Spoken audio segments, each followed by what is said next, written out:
For a natural and effective pimple remedy, try combining honey and cinnamon.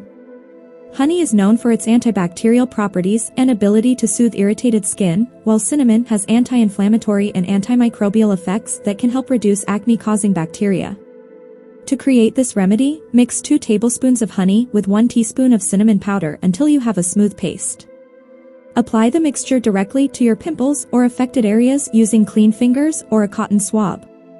Leave the paste on for about 10 to 15 minutes, allowing the ingredients to penetrate your skin and work their magic.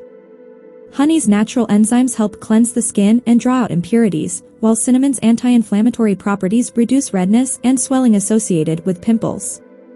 Together, they create a powerful blend that can help clear up acne and prevent future breakouts. After letting the paste sit for the recommended time, gently rinse it off with warm water and pat your skin dry with a clean towel. You can use this remedy once or twice a week as part of your skincare routine.